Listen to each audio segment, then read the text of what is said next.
batela mikongo. Yahweh, Yahweh, benisa mikongo.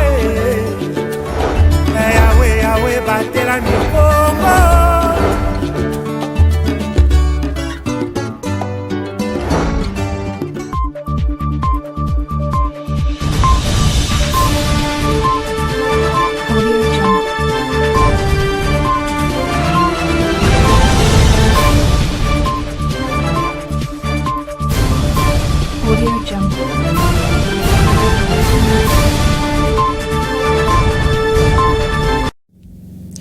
Grande est notre joie de vous retrouver dans le cadre de notre session du journal. Mesdames et messieurs, merci de nous avoir choisis et bienvenue dans cette édition. Renversement de la situation dans la province du Congo central. La nouvelle est tombée, siégeant en matière d'interprétation et de contrôle des constitutionnalités. La Cour constitutionnelle a rendu son verdict ce vendredi 31 mai 2024 contre la requête de M. Nkwanga Manswangi Bilolo Grace, qui a attaqué la décision du Conseil d'État annulant l'élection de gouverneur et de vice-gouverneur dans la province du Congo central, dont il était vainqueur. La Cour constitutionnelle, dans son arrêt R. Const 2259, déclare la décision du Conseil d'État contraire à la Constitution et confirme définitivement Grace Bilolo, gouverneur de la province du Congo central. Poursuivons cette édition du journal. Reprise des travaux de construction du tronçon routier reliant le quartier communément appelé Momo et Minkondo en passant par la mission centrale Kimbanguiste dans la commune de Mvouzi. Le service de la mairie de Matadi a procédé à la démolition de constructions anarchiques érigées le long de cette route. Les détails, c'est avec Mamine Bodi. Arrêté pour des causes non connues, le travaux de réhabilitation du tronçon routier qui va de la place Momo jusqu'à Mikondo, en passant par la mission centrale de l'église Kimbanguis, ont repris. Sur demande de la mairie de Matadi, maître d'ouvrage, ces services ont procédé à la démolition des constructions anarchiques érigées le long de la route. La population présente sur le lieu a salué cette décision courageuse du premier citoyen de la ville. Nous avons construit sur la chaussée. Conséquence, la route s'est rétrécie. Cette décision est vraiment salvatrice et va interpeller les autres. La rénovation de ces tronçons routiers est une aubaine pour nous et pour notre progéniture.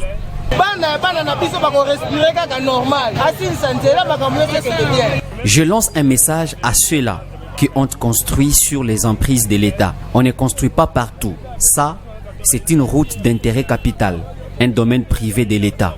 On ne peut pas ériger de maisons le long de cette chaussée.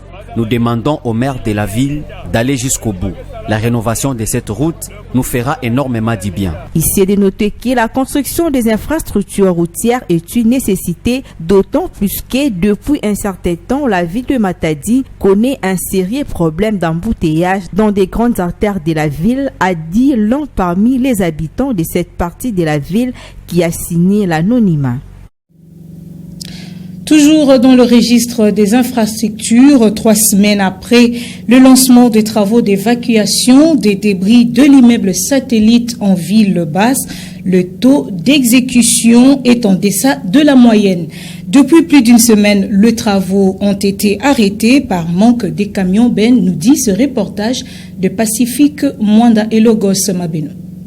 Débuté le jeudi 9 mai 2024, les travaux d'évacuation des débris de l'immeuble satellite situé en ville basse dans la commune de Matadi se sont arrêtés il y a près d'une semaine par manque de camions bennes pouvant assurer les transports des décombres, nous confirme l'un parmi les techniciens trouvés sur place. Ces engins présents sur les lieux sont en attente de ces véhicules bennes pour l'embarquement des amas de matériaux inutiles qui sont restés après affaissement de cette bâtisse. Pendant ces temps, le trafic sur ces tronçons est toujours suspendu.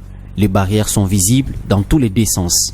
Une situation qui perturbe la circulation des engins roulants dans cette partie de la ville. Les monts Cabral et la route de l'avenue de l'hôpital servent pour l'entrée et la sortie en ville basse, mais aussi dans les communes de Nzanza et Mvouzi. Qu'est-ce qui est à la base de ces désagréments et à quand la relance des travaux? La réponse est hypothétique. l'écart. Contacté à ce sujet, le chef des divisions des affaires sociales s'est abstenu de tout commentaire. En national, le caucus des députés nationaux du Congo central a, dans une déclaration faite à Kinshasa, salué la sortie du gouvernement central. Ces élus du peuple ont tout de même remercié le président de la République d'avoir jeté son dévolu aux 3 fils du Congo central, la province de Kimbangu, au gouvernement siminois. Suivez cet extrait que vous propose la rédaction. Comme vous savez, nous étions pour autant honorés de voir une des filles de la communauté Congo être élevée au rang de première ministre. Il faudra noter qu'elle est la première dans l'histoire de la République démocratique du Congo. Nous nous sommes heureux et évidemment depuis aujourd'hui, dans les heures tardives, nous avons vu le gouvernement sortir. Nous avons aussi été honorés par l'entrée de nos 3 frères qui ont été nommés comme membres du gouvernement. Mais dans l'ensemble, nous saluons la présentation de ce gouvernement.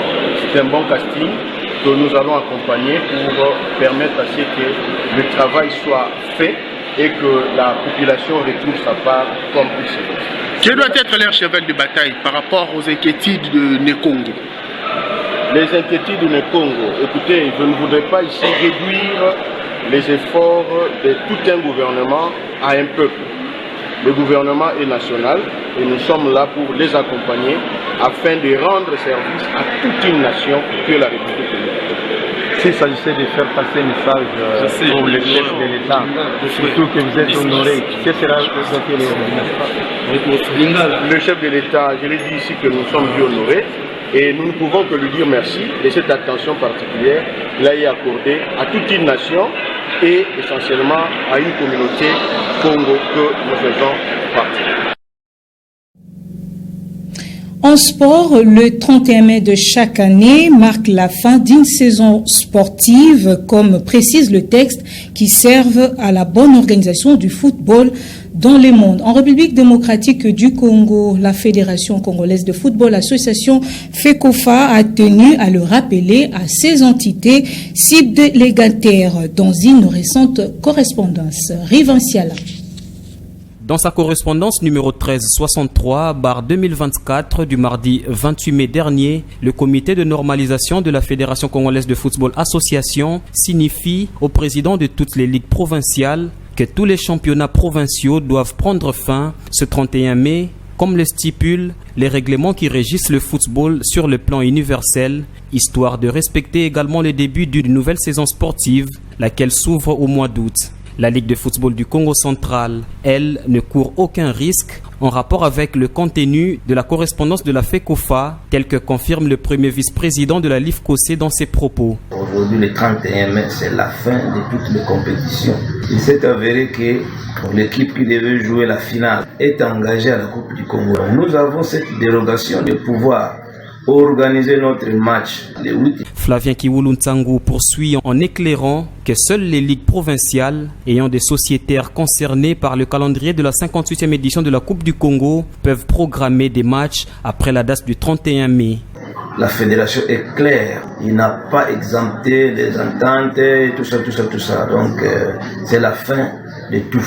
On peut tolérer s'il y a des équipes où il y a un championnat, les équipes n'ont pas encore joué le même nombre de matchs. Ils peuvent frauder dans une semaine jusqu'au 8 pour terminer leur championnat. A noter que la LIFCOC ne compte qu'une rencontre à organiser au niveau de sa compétition d'élite, le championnat provincial semi-direct en l'occurrence, avant de clôturer la saison sportive 2023-2024, lequel face à face mettra aux prises le 8 juin prochain au complexe sportif Mavungu de Nsanda, le cercle sportif Imana Daring à l'interclub Commandance 13 pour le sacre de la compétition. Et en dehors de nos frontières, pour terminer ce journal au Rwanda, finit le processus des candidatures à la commission électorale en vue de la présidentielle du 15 juillet prochain. Plusieurs prétendants ont fait les déplacements sur place à Kigali, nous dit nos confrères de TV5 Monde. Ghana avait fait moins de 1% lors de la dernière présidentielle en 2017. Il est donc le dernier candidat à avoir déposé son dossier ce jeudi, jour de fermeture du dépôt des candidatures. Nous avons eu une grande tâche de réunir les plus de 600 signatures. Ce qui est fait, les gens ils sont très accueillants, ils sont très attentifs et on s'attend à de belles choses. Cette campagne électorale, si jamais ma candidature est retenue, ça sera vraiment, je ne sais pas comment dire. Avant lui, dans la matinée, c'est Diane Rwigara qui est venue à la commission électorale, seule femme à avoir postulé. Cette critique du gouvernement avait vu sa candidature refusée par la commission électorale rwandaise en 2017 pour fausse signature. Quelque temps après cette invalidation, elle avait été emprisonnée pour atteinte à la sûreté de l'État. Quand je compare les difficultés rencontrées en 2017 et les difficultés rencontrées cette année, c'était beaucoup plus difficile il y a 7 ans. Ça ne veut pas dire que c'était facile, mais quand je compare au combat de 2017, je dirais que cette année, c'était quand même un peu plus facile. Au total, ils sont 9 personnes à avoir déposé leur candidature pour la présidentielle du 15 juillet. Ce 14 juin, la liste des personnalités retenues sera dévoilée par la commission électorale. Vous venez là de suivre la fin du processus de dépôt des candidatures à la commission électorale au Rwanda pour les élections de la présidentielle du 15 juillet prochain.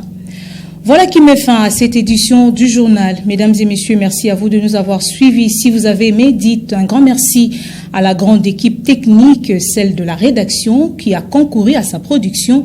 Nous aurons le plaisir de vous revenir d'ici peu. Restez fidèles au programme des Ma Bannière TV.